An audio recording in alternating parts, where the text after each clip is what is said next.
नमस्कार, NB news देख रहे हैं आप और मैं हूं आपके साथ मुस्कान। स्वागत आप सभी का एनबी न्यूज के स्पेशल बुलेटिन में। सत्ता का ख्वाब, क्योंकि अब सत्ता पाने के लिए सत्ता के चाहने वालों के, सत्ता की चाह रखने वालों के सपनों में अब श्री कृष्ण आने लगे हैं। क्योंकि उत्तर प्रदेश विधानसभा चुनावों से पहले राज्यों की राजनीति में भगवान श्री कृष्ण की एंट्री हुई है। दरअसल अखिलेश यादव ने दावा किया है कि भगवान कृष्ण रोज उनके सपने में आते हैं और कहते हैं कि समाजवादी पार्टी की ही सरकार बनने जा रही है और वहीं राज्यसभा भी उन्हें मिलेगी, राम राज्य भी उन्हें मिलेगा। दरअसल सोमवार को लखनऊ में पार्टी दफ्तर में आयोजित एक प्रेस कॉन्फ्रेंस के दौरान एक सवाल के जवाब में अखिलेश यादव ने कहा कि भगवान श्री कृष्ण रोज उनके सपने में आते हैं। दरअसल बीजेपी के राज्यसभा सांसद हरनाथ सिंह यादव ने एक पत्र लिखकर योगी आदित्यनाथ को मथुरा से चुनाव लड़ने की मांग की थी और कहा था कि या तो भगवान श्री कृष्ण की प्रेरणा से वो खत लिख रहे हैं, या जब ये सवाल अखिलेश यादव से पूछा गया तो हल्के फुल्के अंदाज में अखिलेश यादव ने भी कह डाला कि मेरे भी सपने में भगवान श्री कृष्ण आते हैं और कहते हैं कि समाजवादी पार्टी की सरकार बनने जा रही है जो राम राज्य लाएगी। अब इस पर अखिलेश यादव और हरनाथ सिंह यादव जो राज्यसभा सांसद हैं, क्या कुछ उनकी प्रतिक्रिया है, क्या कुछ उन्होंने कहा था, वो आपको सुनाते हैं। आदरणीय योगी आदित्यनाथ जी ने कहा है कि देश राष्ट्रीय नेतृत्व जहाँ से कहेगा मैं चुनाव लड़ूंगा जी। तो उत्तर प्रदेश की 402, 403 विधानसभाएं हैं, सभी क्षेत्रों के लोग चाहेंगे कि हमारे यहाँ से चुनाव लड़ें जी। मैं तो रात्रि को सोया हुआ था, 2 बार मुझे स्वप्न हुआ और मुझे ऐसा लगा कि भगवान कृष्ण मुझसे कह रहे हैं कि मैं मध्यस्थ बन करके अपने राष्ट्रीय नेतृत्व से बात करूं जी कि आदरणीय योगी जी मथुरा से चुनाव लड़ें। उसी तारतम्य में मैंने प्रातःकाल उठ करके और आदरणीय राष्ट्रीय अध्यक्ष श्री जेपी नड्डा जी को पत्र लिखा है जी कि ब्रज के पवित्र रज का कण कण जो है ये चाहता है जी कि आदरणीय योगी जी आ पाएंगे पास नहीं भगवान है। रात में हम पे आए थे, रात में हमारे सपने में आए थे भगवान कृष्ण जी, कह रहे थे आपकी सरकार बनने वाली है। और एक बार नहीं आए, हर दिन आते हैं, हर दिन। कोई दिन ऐसा नहीं जिस दिन भगवान हमारे सपनों में ना आकर के कहते हो कि आपकी सरकार बनने जा रही है। इनके तो पत्र पे लिखा है, हमें हर दिन सपनों में आते हैं। लेकिन एक चीज और जो उन्होंने पूछा कि कहां से चुनाव आप लड़ेंगे, ये भी तो बता दीजिए। ये जहां से हमारी पार्टी कहेगी वहां से।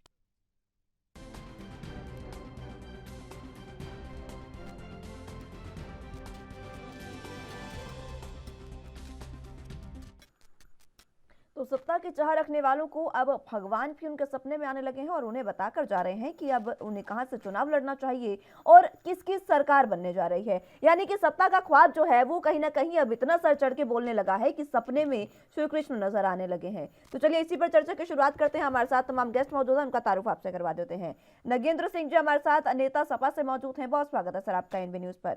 शिव शर्मा जी हमारे साथ नेता बीजेपी से मौजूद हैं और इसी के साथ आरबी उपाध्याय जो हमारे साथ बतौर पॉलिटिकल एक्सपर्ट मौजूद हैं। आप तीनों का बहुत स्वागत है सर एनबी न्यूज पर। सबसे पहले मैं शुरुआत आपसे करना चाहूंगी उपाध्याय साहब, क्योंकि दोनों ही पार्टियों के जो राज्यसभा सांसद हैं हरनाथ सिंह और अखिलेश यादव का बयान तो हमने सुना ही दिया जनता को और हमने भी सुन ही लिया है। मैं समझना चाहूंगी आपसे कि चुनावों से ऐन पहले पूरे तरीके से राज्य की राजनीति में आप कह सकते हैं कि श्री कृष्ण की एंट्री हुई है। देखिए मुस्कान, श्री कृष्ण की एंट्री यूं ही नहीं है। अब भगवान श्री कृष्ण यदुवंशी थे और जो समाजवादी पार्टी का वोट बैंक है M+22 मुस्लिम और यादव, तो कहीं न कहीं बीजेपी भी इसको साधना चाहती है, एक मैसेज देना चाहती है भगवान श्री कृष्ण और मथुरा के द्वारा कि भी हम भी शुभ चिंतक हैं यादव के।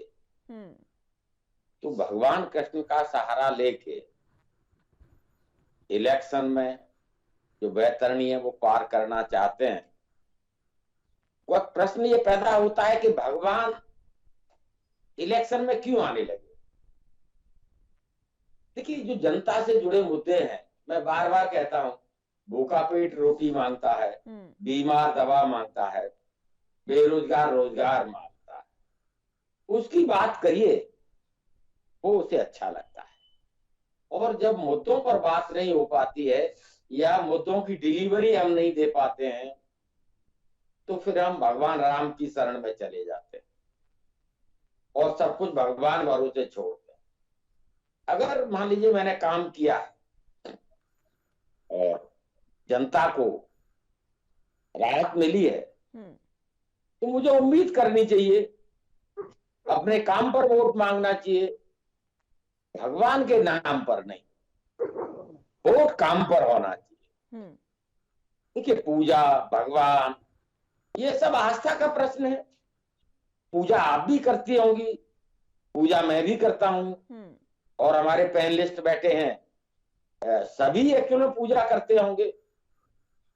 तो भगवान के नाम पर वोट मांगने की जो मजबूरी है वो यही है कि आपको अपने आप पर भरोसा नहीं है, अपने काम पर भरोसा नहीं है, अपनी गवर्नेंस पर भरोसा नहीं है। और जब भरोसा नहीं होता है, और वैसे भी देखिए फ्राइड का सिद्धांत है सपनों का। जिन लोगों ने साइकोलॉजी पढ़ी होगी उन्हें पता होगा कि सपने कब आता है, जो हमारी अतृप्त इच्छाएं होती हैं। तो स्वप्न एक बहुत बड़ा काम करता है। ये फ्राइड का सिद्धांत में बड़ा क्लियर है। ठीक है उपाध्याय साहब, मैं अदरवाइज आदमी पागल हो जाएगा।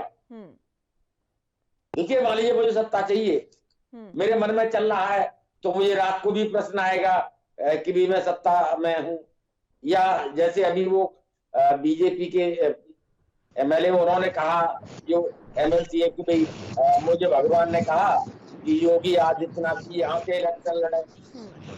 ठीक है, अरे इलेक्शन ठीक है उपाध्याय साहब, मैं मैं लौटूंगी आपसे। मैं शिव शर्मा जी आपके पास आना चाहूंगी, मैं लौटूंगी उपाध्याय साहब। शिव शर्मा जी, आखिर क्यों ऐसी नौबत आन पड़ी कि बीजेपी को श्री कृष्ण का सहारा, लोगों की आस्था का सहारा लेना पड़ रहा है आगामी चुनावों के लिए? देखिए, जी का बहुत बहुत स्वागत है। लेकिन हम सनातन धर्मी भगवान कृष्ण का आज से 5000 वर्ष पहले दिया गया जो भी गीता में समावेशित है, हम उसको मानकर चलने वाले लोग हैं। और हमारा ये मानना है, कर्म किए जाओ और जो भी फल ईश्वर देता है हम उसके सहारे काम करते हैं। ऐसा कतई नहीं है कि इलेक्शन आ गए तो हम भगवान की बात करते हैं। लेकिन हाँ, समाजवादी पार्टी के राष्ट्रीय अध्यक्ष पर ये प्रश्न चिन्ह है कि यहाँ की पूरी संतति जिसको अपना आराध्य मानती है, और जब उसके मंदिर बनने की बात आती है तो वो सारे अड़ंगे लगाते हैं। उसके बाद में भगवान कृष्ण अगर उनके स्वप्न में आते हैं तो मैं तो ये चाहता हूं कि उनको सद्बुद्धि दें भगवान कृष्ण, और जो हमारे जन्मस्थली भगवान कृष्ण की है वहां पे जो मस्जिद बनी हुई है उसको उनके अनुयायी, उनका जो कोर वोट है, वो खुद कह दे कि हाँ, ये भगवान कृष्ण का जन्म स्थान है, ये उनका मंदिर है। यहाँ पे ईदगाह की या नमाज पढ़ने की क्या जरूरत है? यहाँ तो सनातन धर्मियों के आराध्य और उनके भी पूर्वज जिन्होंने अपना पूजा पद्धति बदल दी है, आज उनके भी पूर्वजों के आराध्य वो रहे हैं। तो ऐसा बिल्कुल नहीं है कि हमको चुनाव के वक्त भगवान की रहेगी आपसे। शिव शर्मा जी, इतनी सी रिक्वेस्ट रहेगी आपसे, इस मंच के माध्यम से नेशनल टेलीविजन पर आप बैठे हैं, तमाम लोग आपको सुन रहे हैं। यहाँ पर आप धर्म जाति की बात मत करिए, यहाँ पर आप हिंदू मुस्लिम की बात मत करिए, कम से कम यहाँ तो नहीं, आपको देश सुन रहा है। मैं लौटूंगी आपके पास, नगेंद्र जी आपके पास आना चाहूंगी। फिलहाल आपकी बात का स्वागत है, ध्यान भी है, लेकिन भगवान की बात की जाएगी, कृष्ण भगवान की बात की जाएगी, राम भगवान की बात की जाएगी, और आप मजहब और पंथ को दूर रखेंगे, ये कैसे हो सकता है? ये कैसे हो सकता है? इसलिए उनको सद्बुद्धि ईश्वर दे, भगवान कृष्ण उनको सद्बुद्धि दे। वो केवल शमशानों की ही चार दीवारी ना करें, अपनी बहुत बड़ी जो संख्या हिंदुओं की है, सनातन धर्मियों की है, जिनका ये देश है, उनके बारे में भी ध्यान रखें, उनकी बेटियों के बारे में भी ध्यान रखें। विगत में उनके लिए गए निर्णय, किए गए कार्य, आज वो चिल्ला चिल्ला के कह रहे हैं इस देश को उन्होंने बर्बाद किया है। ऐसा उनको उत्तर जनता दे भी चुकी है। ठीक है, नगेंद्र जी।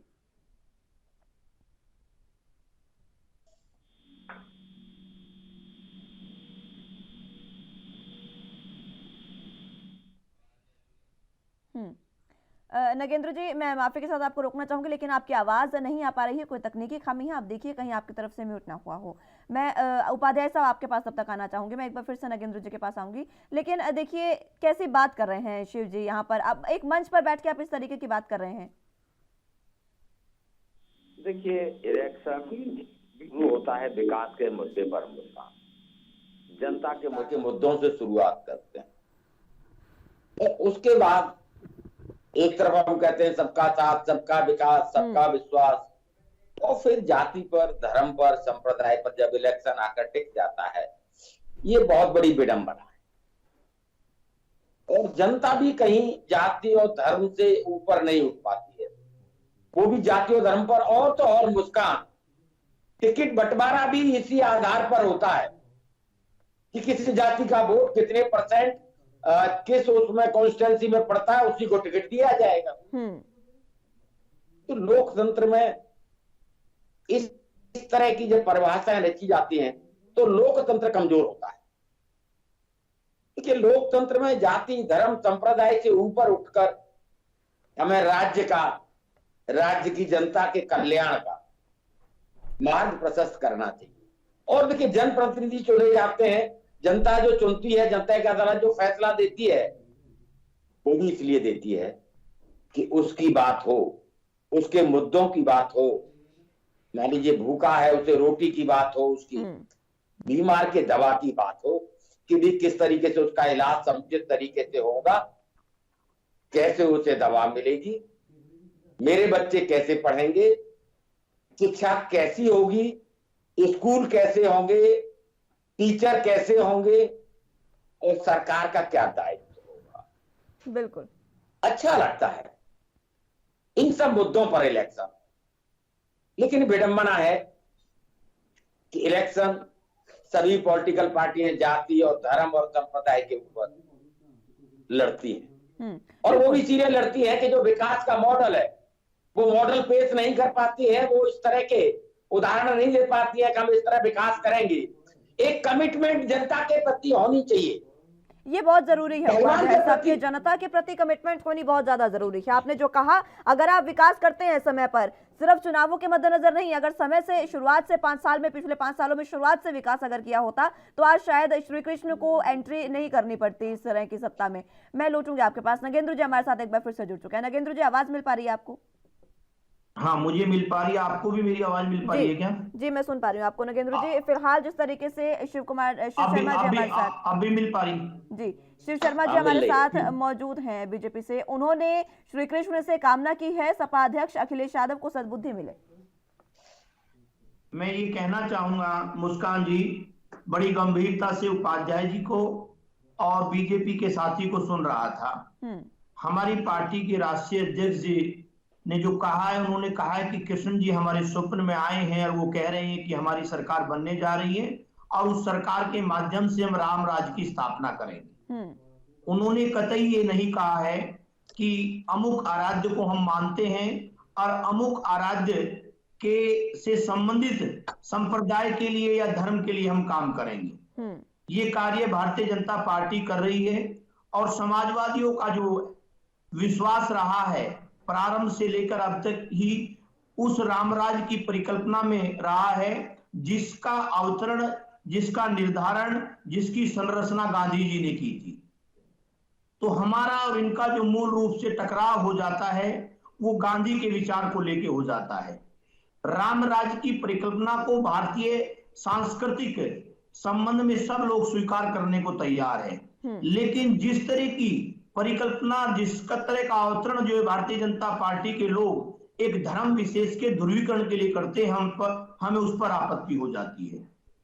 हम यहां स्पष्ट करना चाहेंगे कि जो अभी भारतीय जनता पार्टी के साथी कह रहे थे कि हम लोग विरोध कर रहे थे, हम विरोध कर रहे हैं अमुक आराध्य के मंदिर के निर्माण का, तो मैं यहाँ स्पष्ट करना चाहूंगा, जो समाजवादियों का जो लाइन थी, हमारा ये मत था आरंभ से लेकर और माननीय सर्वोच्च न्यायालय के निर्णय आने तक, कि उस विवाद का समाधान या तो आपसी सहमति से हो जाए या सर्वोच्च न्यायालय से हो जाए। उसके अनुरूप वह कार्य हो रहा है, उस पर किसी को आपत्ति नहीं है। लेकिन उसके बावजूद भी भारतीय जनता पार्टी के तमाम छोटे कार्यकर्ता से लेकर बड़े लीडर तक उसको भारतीय जनता पार्टी का कार्य बता रहे हैं। जो उपाध्याय जी कह रहे थे, जो हमारी संवैधानिक व्यवस्था है चुनाव की, उससे चुनाव आचार संहिता से नीचे के कार्यकर्ता से लेकर ऊपर तक का भारतीय जनता पार्टी का नेता जा रहा है और एक गलत परंपरा जो बहुत लंबे समय से डाल रहे थे उसको और उस लकीर को और गाड़ी कर रहे हैं। इससे समाज में वैमनस्य बढ़ेगा और गांधी का जो अहिंसा का विचार है, शांति का जो विचार है, सहअस्तित्व का जो विचार है, उसको ठोस पहुंचेगी। मैं इनसे बात और कहना चाहूंगा भारतीय जनता पार्टी के साथी से कि जब देश के प्रधानमंत्री किसी दूसरे देश में जाते हैं तो वो कहते हैं कि हम गांधी के देश से आए हैं, ये कहते हैं, स्वीकार करते हैं, हमें अच्छा लगता है। लेकिन अगर देश में आकर गांधी को बुलाने का प्रयास किया जाएगा तो समाजवादी लोग उसका डटकर विरोध करेंगे। ठीक है, शिव जी आपके पास आना चाहूंगी। शिव शर्मा जी, नगेंद्र जी की बातों पर आपकी प्रतिक्रिया।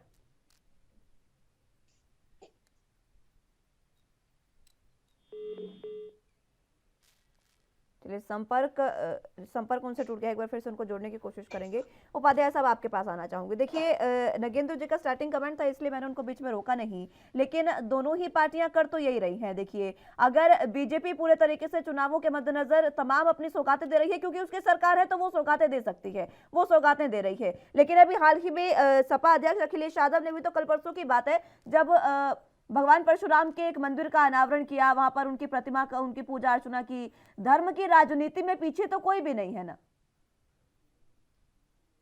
देखिए, मैंने पहले भी कहा मुस्कान कि धर्म राजनीति में एंट्री क्यों होती है और हर पॉलिटिकल पार्टी करती है।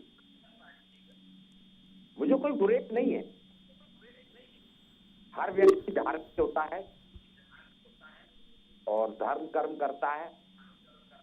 लेकिन ये जो राजनीति है, ये विशुद्ध रूप से जनता के लिए और जनता के मुद्दों के लिए होती है। इलेक्शन का मतलब ये होता है, आप अपना मैनिफेस्टो रखिए, आप बताइए हमने जनता के लिए ये किया है और आगे हम इस तरह से जनता का कल्याण करेंगे और ये रोड मैप होगा।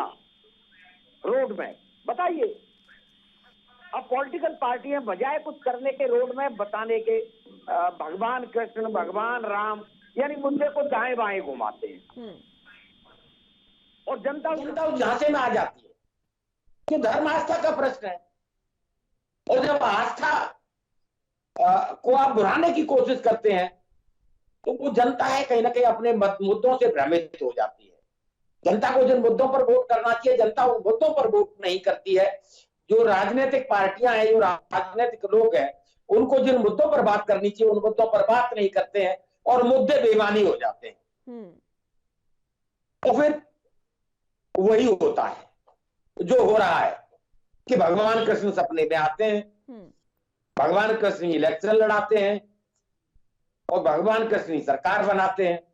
फिर क्यों जनता के पास जा रहे हैं, क्यों जनता से वोट मांग रहे हैं, क्यों रैलियां कर रहे हैं, क्यों इतना आडंबर उद्घाटन और ये सब हो रहा है।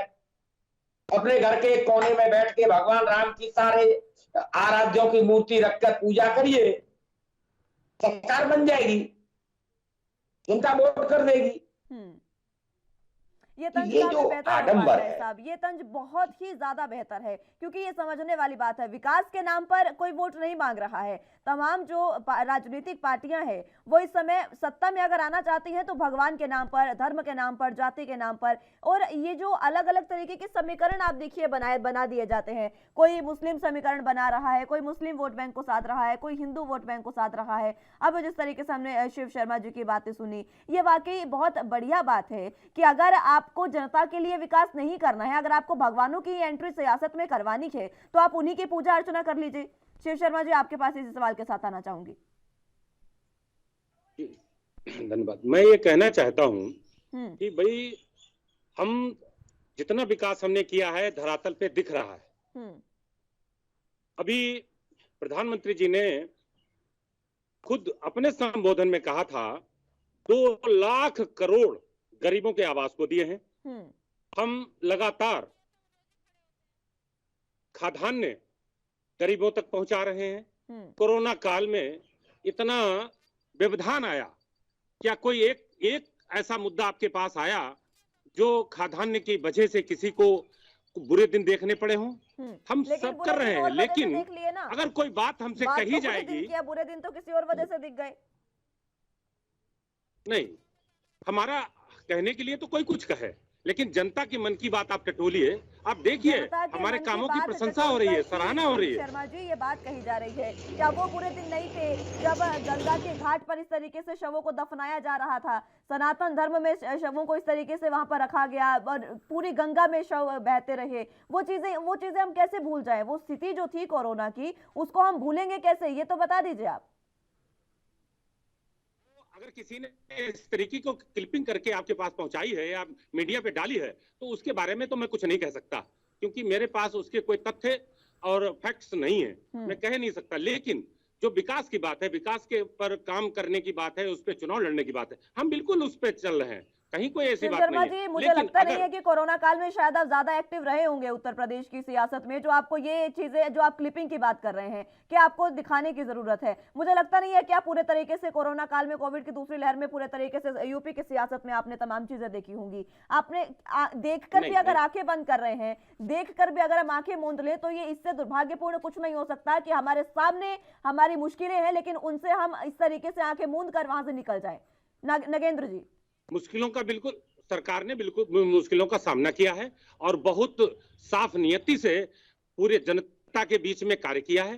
कहीं कोई ऐसी स्थिति नहीं है, ऐसी परिस्थिति नहीं है जनता में, कहीं कोई हमारे खिलाफ एक भी आवाज नहीं आ रही है। ये लोग, हमारे विरोधी परेशान हैं कि जमीन पर जो भी वेव है, जो भी सुनामी है, इनके खिलाफ है। हम सत्ता में है, तब भी कोई एंटी इनकम्बेंसी हमारे खिलाफ नहीं है। ये कितनी बड़ी बात है, ये सोचने की बात है, और इन लोगों को भी अपने आत्मचिंतन करने की बात है। नगेंद्र जी, जी, और जनता की अदालत तय करेगी। इलेक्शन होगा तब पता लगेगा किसके खिलाफ एंटी इनकम्बेंसी है, जनता किसको सपोर्ट कर रही है, किसको सपोर्ट नहीं कर रही है। अभी से ये कह देना बहुत जल्दबाजी है। ठीक है, ये तो खैर अभी आने वाले समय में पता लग ही जाएगा। मैं लौटूंगी उपाध्याय साहब। नगेंद्र जी, आवाज मिल पा रही है आपको? मिल पा रही है। मुस्कान जी, मैं ये कहना चाहूंगा कि जो भारतीय जनता पार्टी के साथी कोरोना के हालातों पर बात कर रहे थे और विकास पर बात कर रहे थे, तो मैं उनको इस बात पर गौर करने के लिए विचार करूंगा कि पूरे देश ने देखा है जो गंगा का सांस्कृतिक महत्व और जीवनदायिनी है, उसको इस समय में सवाहिनी बनना पड़ा। एक बात। दूसरी बात है, जो दवाई के लिए और विशेष तौर से एक इंजेक्शन रेमडेसिविर के लिए जिस तरह से कालाई बाजारी हुई है, उसको भी पूरे देश ने देखा है। ऑक्सीजन के अभाव में लोग, बहुत अच्छे इलाज नहीं, ऑक्सीजन के अभाव तक के इलाज में की कमी में लोग स्वर्ग सिधार गए हैं। अभी ये कह रहे थे कि हमने विकास किया है। जब पूरा देश और पूरी दुनिया इस महामारी से गुजर रही थी, तो हमारे यहाँ संगठित क्षेत्र का भी रोजगार चला गया, और संगठित क्षेत्र के रोजगार की में जो कमी आई है, यानी कि बेरोजगारी जो बढ़ी है, वो 32 से 45% बढ़ी है। और साथ ही साथ जो असंगठित क्षेत्र है, जिसमें बड़ा हिस्सा जो है वो खेती हर मजदूर का आता है, जो किसानी पर आधारित मजदूर है, किसान की किस तरह से कमर टूटी है, और उसी का परिणाम है कि पूरे देश भर में किसानों ने इनकी सरकार के विरोध में बहुत बड़ा आंदोलन चलाया। और इस कोरोना काल का इन्होंने कॉर्पोरेट पूंजीपति और बड़े घरानों को लाभ पहुंचाने के लिए 3 जो कृषि कानून लेकर आए थे, उनको फिर बाद में तकरीबन 1 साल के बाद वापस लेना पड़ा, जबकि ये जिद करे हुए थे। तो वो जन आक्रोश जो था, वो युवा में भी जन आक्रोश था, किसान में भी जन आक्रोश था, और पूरी तरह से ये सरकार इस काल में आम जन की भावनाओं को, उसकी सुविधाओं को उपलब्ध कराने में निष्काम रही है, निष्फल रही है। ठीक है, ये बात लोगों ने कोरोना की पहली आपकी मानी नगेंद्र जी, लेकिन दूसरों को बोलने से पहले जरा एक बार अपने गिरेबान में भी झांक लें। कोरोना की दूसरी लहर में तो हमने तमाम चीजें देखी, वो बहुत बहुत दुर्भाग्यपूर्ण थी वो चीजें। तीसरी लहर का अब लगातार विशेषज्ञ चेता रहे हैं, उसमें क्या हो रहा है? लगातार रैलियां उत्तर प्रदेश में, आप विपक्ष में होकर मुख्य विपक्ष के रूप में उभर रहे हैं आप उत्तर प्रदेश में, उसके बावजूद आप सरकार को क्यों नहीं रोकते हैं चुनावी रैलियां करने से? आप क्यों इस पर अपनी आवाज नहीं उठाते हैं? आप खुद तो देखिए, खुद कल अखिलेश यादव ने प्रेस कॉन्फ्रेंस की और उसमें वो खुद मास्क पहने नजर नहीं आए। तीसरी लहर का क्या होगा, आप ये बता दीजिए। दूसरी लहर पर हम बातचीत कर रहे हैं, आगे आने वाली स्थिति पर कौन नजर रखेगा?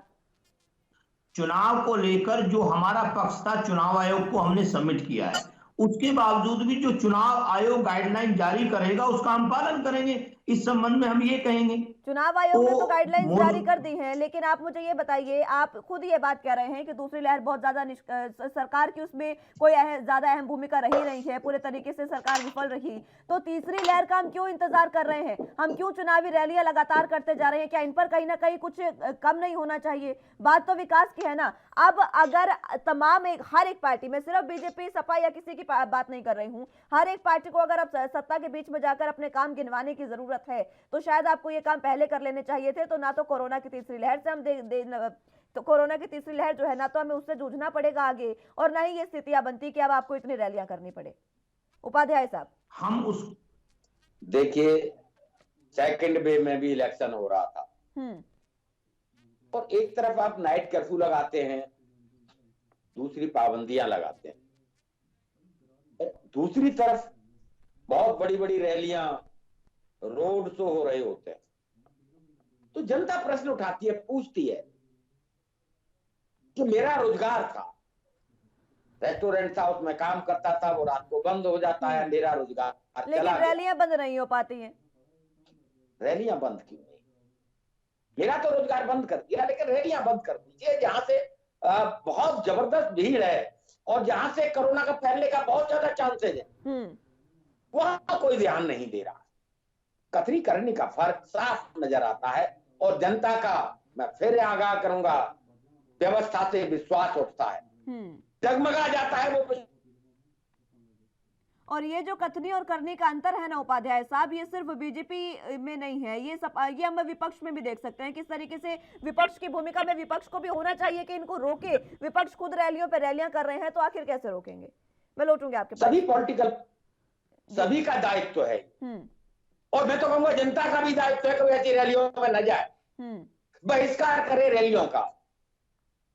कि भी एक तरफ थर्ड वेव आ रही है, जान पर बन रही है हमारी, और आप आनंद ले रहे हैं, रैलियां कर रहे हैं, रोड शो कर रहे हैं, तो जनता को जागृत होने की जरूरत है, जनता को जवाब देने की जरूरत है। हमारे साथ तमाम गेस्ट मौजूद हैं। मैं शिव जी आपके पास आना चाहूंगी, शिव शर्मा जी। फिलहाल बात वही चल रही थी, धर्म की राजनीति, सियासत जो लगातार बढ़ती जा रही है। आप विकास अगर समय पर कर लेते तो शायद ये समय हमें देखने को नहीं मिलता जो अब रैलियां हो रही है कोरोना के मद्देनजर।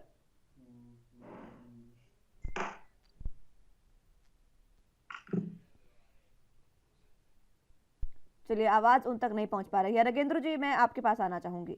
फिलहाल बीजेपी जो है वो पूरे तरीके से चुनावी मोड में है और अलग अलग सौगातें दे रही है। आप पूर्वांचल की देख लीजिए, पूर्वांचल एक्सप्रेसवे, लगातार प्रधानमंत्री दौरे कर रहे हैं उत्तर प्रदेश के, और दौरे करने में खुद अखिलेश यादव भी पीछे नहीं है। तमाम चीजें हम देख रहे हैं, तमाम सियासी पार्टियां दौरे कर रही है।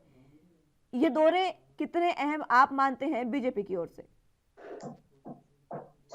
मैं अपने दल का पक्ष रखूंगा, बीजेपी का पक्ष बीजेपी के साथ ही रखेंगे, लेकिन अपने दल का पक्ष रखते हुए मैं कहना चाहूंगा कि जिस तरह से पिछले तकरीबन 40-50 दिन में देश के प्रधानमंत्री के देश के सबसे बड़े प्रदेश जनसंख्या की दृष्टि से उत्तर प्रदेश में जो दौरे हो रहे हैं, तो वहां ऐसा जान पड़ता है कि जो हम प्रतिपक्ष का जो कार्य कर रहे हैं और सरकार का जो अपने कहे से मतलब विरुद्ध होना, अलग होना है, उसको लेकर हम जनजागरण जो चला रहे हैं, उससे भारतीय जनता पार्टी चिंतित है। और उन्होंने प्रधानमंत्री जी का उसमें सहारा लिया है।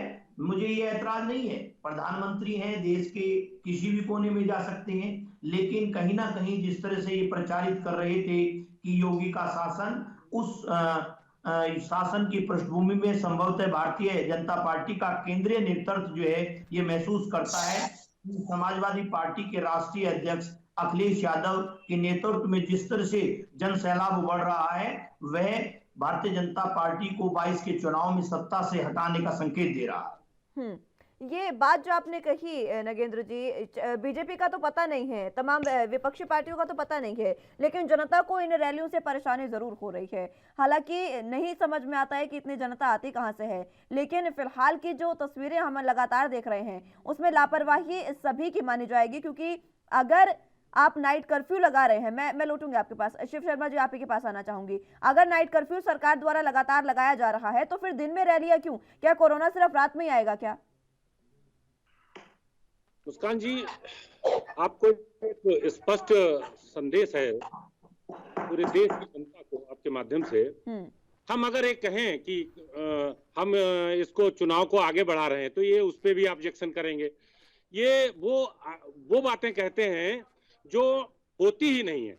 आप ये बात इनकी अभी भगवान की इनको सद्बुद्धि आई है, इन्होंने माता गंगा का नाम लिया, भगवान राम का नाम लिया, भगवान कृष्ण का नाम लिया, ये इनको सद्बुद्धि आई है। इनको पता है कि भारत में रहने वाली जितनी भी संतति हमारी है वो सभी के आराध्य हैं और उनका नाम लेना पड़ेगा। अब ये विकास से तो हमसे जीत नहीं पाए। कोरोना की वैक्सीन को कहते थे बीजेपी की वैक्सीन है, उसको लगवाना नहीं है। अब आज हमारी नाकामियों को बता रहे हैं और बढ़ चढ़ के उसको लगवा भी रहे हैं। तो इनकी बातों का कोई बहुत ज्यादा जनता सुनती नहीं है। और मैं आपके माध्यम से अपने भाई जो मित्र हैं हमारे समाजवादी पार्टी के, इनको बताना चाहता हूं, हमको अखिलेश जी की किसी भी बात से कोई तकलीफ नहीं है। जो व्यक्ति अपने पिताजी का सम्मान नहीं करता, अपने चाचा का सम्मान नहीं करता, अपने पार्टी नेताओं का सम्मान नहीं करता, तो हमारा क्या सम्मान करेगा? इस देश की जनता का क्या सम्मान करेगा? उनका तो बहुत बढ़िया मामला है, जैन बंधु सब उनके पास हैं और तमाम बहुत उनके उद्योग धंधे बढ़िया बढ़िया हैं, भगवान उनको तरक्की उनमें करे, लेकिन जनता उनसे खुश नहीं है। ये इनको हमारे समाजवादी मित्र को समझने की जरूरत है। मैं उपाध्याय साहब लौटूंगी आपके पास, लेकिन इस सवाल का जवाब मैं नगेंद्र जी आपसे लेना चाहूंगी। शिव शर्मा जी कह रहे हैं कि अखिलेश यादव अपने पिता की और अपने चाचा की तो इज्जत करते नहीं हैं, तो बाकियों की वो क्या करेंगे?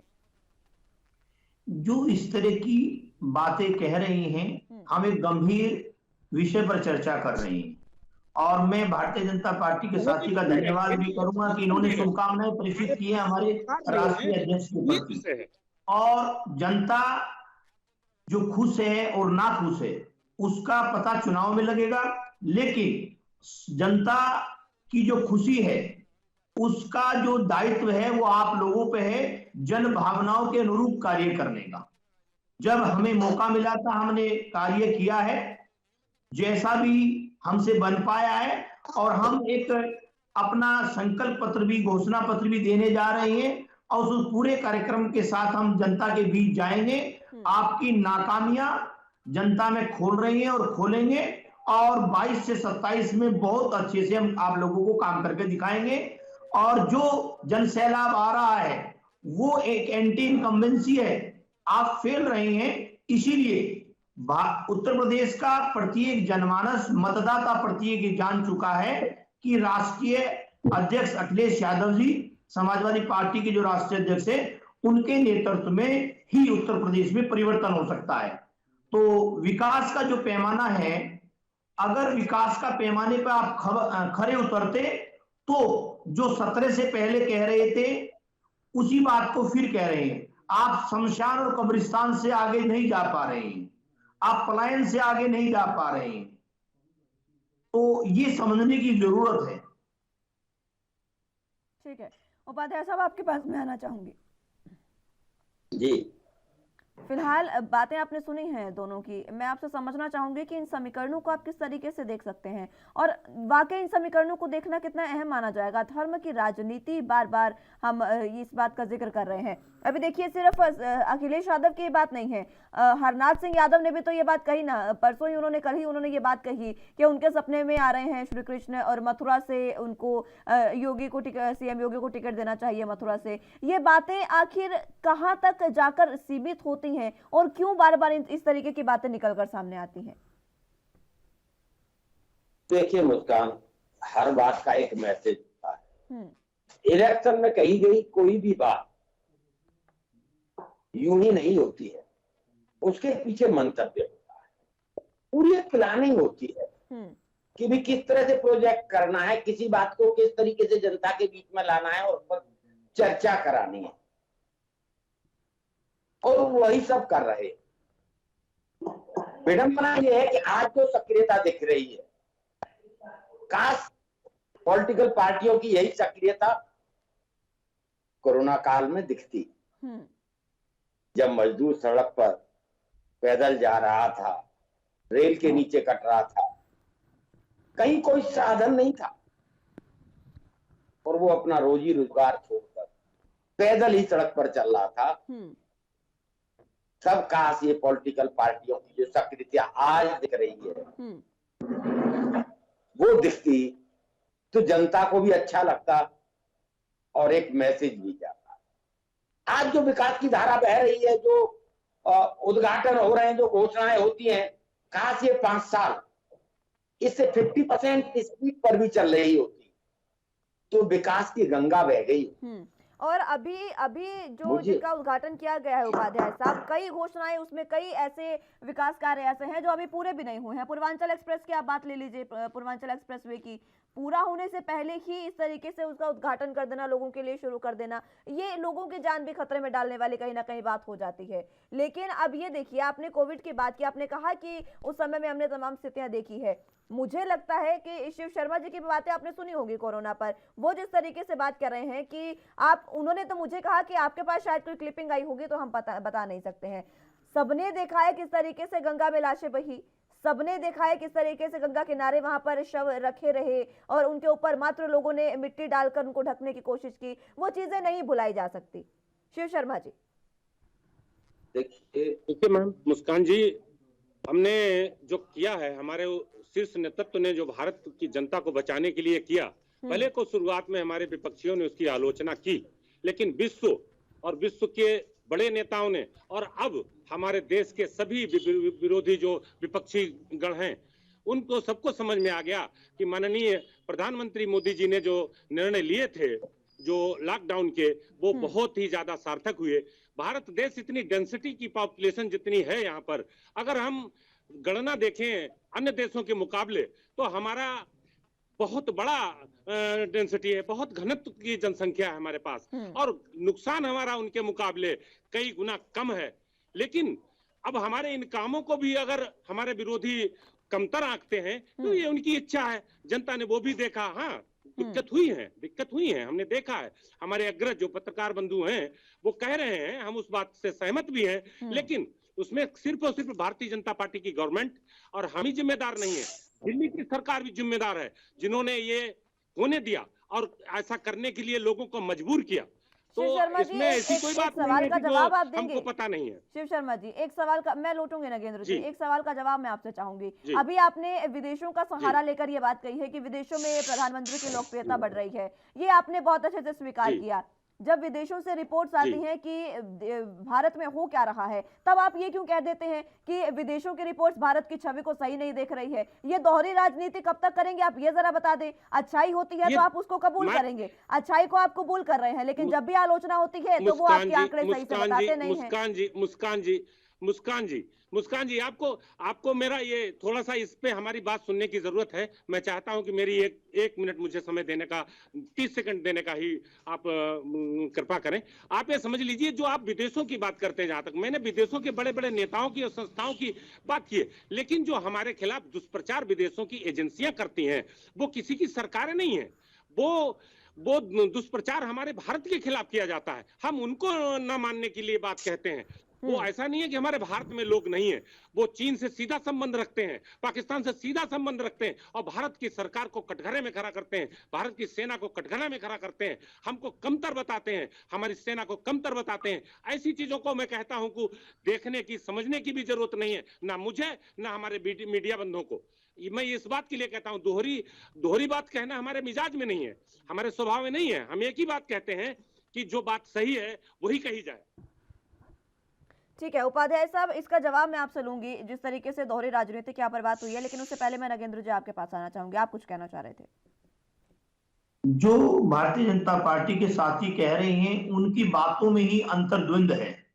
जब वो कहते हैं कि अगर भारत को किसी अच्छे काम के लिए वैश्विक पटल पर प्रशंसा मिलती है तो उसका श्रेय प्रधानमंत्री जी को है, और जब कोई आलोचना मिलती है तो वह प्रधानमंत्री जी के विरुद्ध नहीं होकर वह भारत के विरुद्ध है। तो इनको समझना चाहिए, जब वैश्विक परिदृश्य पर, वैश्विक पटल पर अगर कोई बात होती है तो उसकी अच्छाई के लिए भी भारत देश पे वो बात आती है, और अगर कमियां गिनाई जाती है तो भारत पे कमियां, वो भारत देश की कमियां होती हैं। लेकिन प्रशंसा के लिए तो प्रधानमंत्री जिम्मेदार हैं, और आलोचना के लिए जो है भारत की आलोचना हो रही है।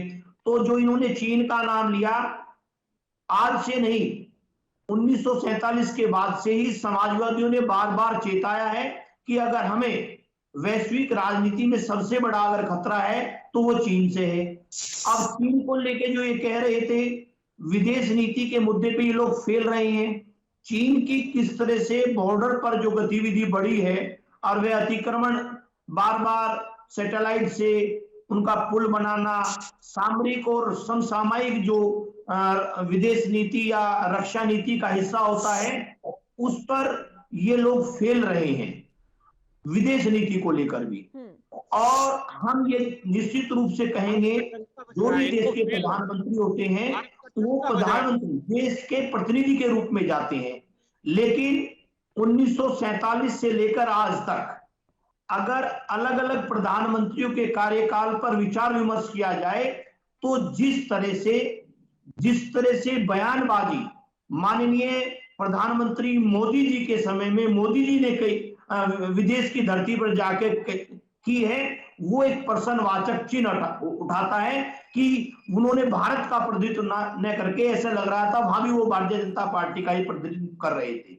तो इससे भी प्रधानमंत्री जो पद की जो गरिमा पे है, निश्चित रूप से प्रश्नवाचक चिन्ह लगता है। इस बात से जो है तटस्थ हमारे बड़े भाई बैठे हैं वो भी सहमत होंगे। हम अपनी अपनी बात दलों के फ्रेम में कह रहे हैं, लेकिन जब इस तरह की चर्चा गंभीरता से नेशनल टीवी पर बैठ के हो तो बहुत सारी बातों पे जो होनी चाहिए देश को लेकर, समाज को लेकर और दुनिया को लेकर, वहां पार्टियों की लाइन भी छोड़ देनी चाहिए, बौद्धिक चर्चा होनी चाहिए। ठीक है उपाध्याय साहब, मैं आपसे समझना चाहूंगी, आपने बातें नगेंद्र जी की भी सुनी, वो भी चाह रहे हैं कि आप इस पर बताएं, और ये समझना भी जरूरी है। प्रधानमंत्री की लोकप्रियता की जब बात आती है तो विदेशों के बड़े बड़े राजनेता जो कहते हैं वो बहुत सही हो जाता है, न जाने वो खुदा हो जाते हैं हमारे लिए। लेकिन जब बात आती है, अगर बात कर ले, अभी बेरोजगारी के आंकड़े सामने आए थे, इनइक्वालिटी के आंकड़े सामने आए थे, उसमें कहा जाता है कि भारत की छवि को बिगाड़ने की कोशिश की जा रही है। देखिए, विडंबना है, पैरामीटर एक होना चाहिए। अगर आप विदेशी सर्टिफिकेट, विदेशी मीडिया की राय को सर्वोपरि मानते हैं तो चाहे वो आलोचना है चाहे वो प्रशंसा है, दोनों को समान वेग में ले और मानना चाहिए कि विदेशी मीडिया अगर तारीफ कर रहा है वो ऑथेंटिक है, तो जो आलोचना हो रही है वो भी उतनी ही ऑथेंटिक है। जनता है बात को भली बात नहीं समझती। और देखिए, रहा जनता किससे खुश है किससे दुखी है, ये हम चार यहाँ टीवी चैनल पर बैठकर फैसला नहीं कर सकते। इलेक्शन इसीलिए होता है, जनता की अदालत सर्वोच्च अदालत होती है, वो अपना फैसला सुनाती है। मान लीजिए अभी समाजवादी पार्टी के मित्र बैठे हैं, तो इनकी सरकार को जनता की अदालत ने नकारा।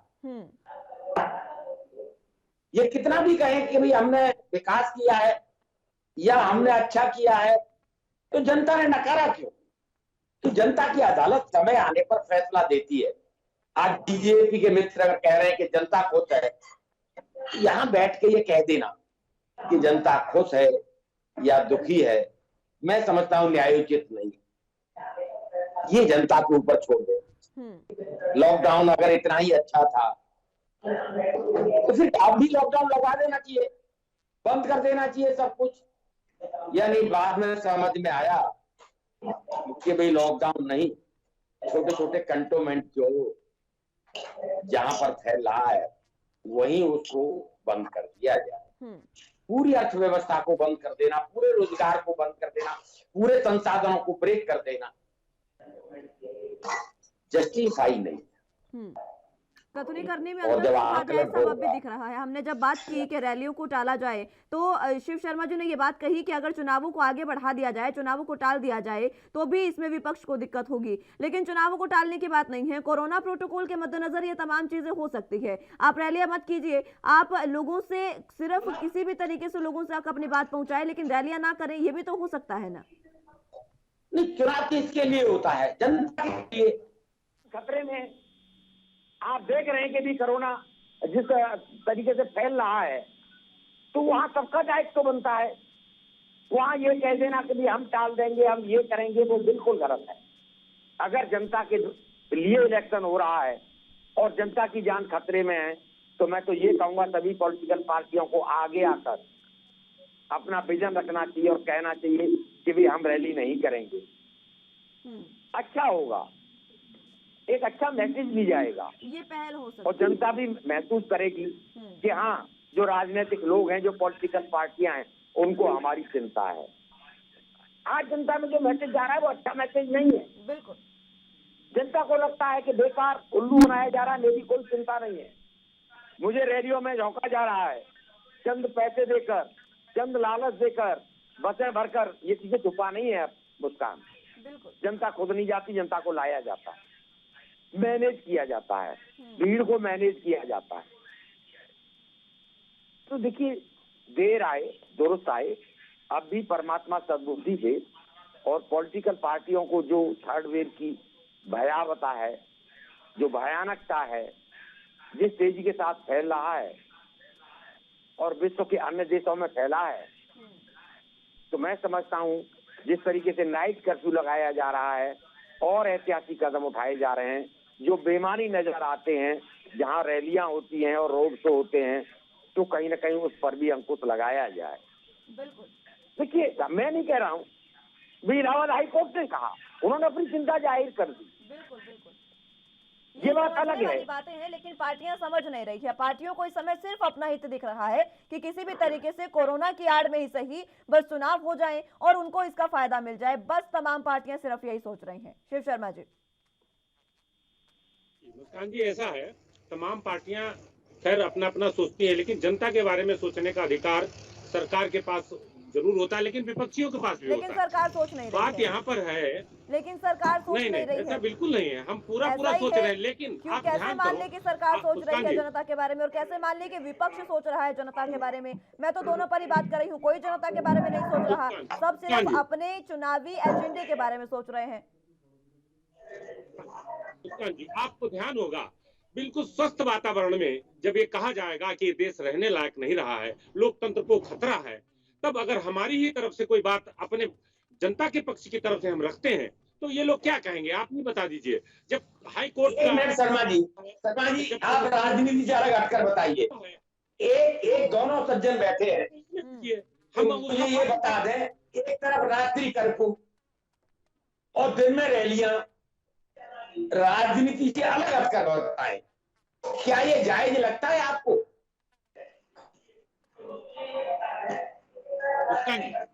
अग्रज की बातों को बढ़िया सुन रहे हैं, ठीक कह रहे हैं, लेकिन आप एक हमारा भी पक्ष ले लीजिए। आप ये समझिए कि जब बिल्कुल बहुत बढ़िया वातावरण भारत में है, तब ये कहा जाता है ये देश रहने लायक नहीं है, कहा जाता है कि संविधान खतरे में है और लोकतंत्र खतरे में है। अगर आप इन लोगों की जरा डायरी निकाल के देखिए किस तरीके से इन लोगों की भाषा है विरोधी, इस समय तो जनता खतरे में है, के बाहर है, छटपटाहट है। तो हम नहीं चाहते, जनता खतरे में है, सरकार नहीं चाहती है कि ये विलाप इनको करने का मौका दिया जाए। जनता इनके खिलाफ है। हमें पूरी ईमानदारी से कहने में कोई हिचक नहीं है कि हम चुनाव के मैदान में कोई हमें दिक्कत नहीं है। अगर चुनाव आयोग जो निर्णय लेता है हमारे लिए सम्मान्य। यहाँ तो जनता को है, फिर से चुनाव में कोई दिक्कत नहीं है। आप क्यों रैलियां कर रहे हैं? सवाल ये है, आपके क्यों दोहरी राजनीति देखने को मिल रही है, दोहरा चरित्र क्यों दिख रहा है? मैं विपक्ष की भी और सरकार की, दोनों की बात कर रही हूँ। हमारी बात हम जो पूछा है, मैं अपनी पक्ष को रखता हूं। मुस्कान जी, अगर जनता प्रधानमंत्री को सुनने नहीं आएगी, जनता मुख्यमंत्री को सुनने नहीं आएगी, तो जनता क्या उनको सुनने आएगी जिनको उसने रिजेक्ट किया है? अब ये फिर भी दावा करते हैं कि हम। शिव शर्मा जी, रोकना चाहूंगी मैं आपको। नगेंद्र जी, आखिरी 30 सेकंड में आपका कमेंट पूरे मसले पर, मात्र 30 सेकंड में। मैं ये कहना चाहूंगा जो भारतीय जनता पार्टी के साथी कह रहे थे, तो उत्तर प्रदेश के संबंध में जो हम परिचर्चा कर रहे हैं, तो पिछले 5 साल में जो राष्ट्रीय महत्व के या प्रदेश के महत्व के आम जन से जुड़े मुद्दे हैं, कितने मर्तबा इनकी सरकार ने सर्वदलीय बैठक बुलाई है, तो ये दल से बाहर नहीं जा पा रहे हैं। मैं उपाध्याय जी की इस बात का समर्थन करता हूँ, स्थितियां बड़ी विकट है। और साथ ही साथ एक नैरेटिव ये भी बन गया है, जैसे मीडिया में हम परिचर्चा करेंगे, नेता राजनीतिक दल ठीक है नगेंद्र जी, समय की कमी है, मैं रोकना चाहूंगी आपको। बहुत बहुत शुक्रिया आप तीनों का हमारे साथ जुड़ने के लिए और चर्चा हमारे साथ करने के लिए। समय की कमी है, बहुत बहुत शुक्रिया आपका। लेकिन सत्ता का ख्वाब सभी देख रहे हैं, लेकिन इस सत्ता के ख्वाब को भुनाने के लिए, इसको साकार करने के लिए जनता की कोई भी नहीं सोच रहा है। सबसे पहले सर्वोपरि जनता कहा जाता है, लेकिन अभी जनता को सर्वोपरि ना रखकर मात्र चुनावों का एजेंडा, चुनावी रैलियों को सर्वोपरि रखा जा रहा है। और इसी के मद्देनजर देखना होगा कि आगामी विधानसभा चुनावों में जनता किस पर अपना भरोसा जताती है। फिलहाल के लिए मेरे साथ बस इतना ही। तमाम अहम खबरों के लिए आप जुड़े रहिए एनबी न्यूज के साथ। नमस्कार।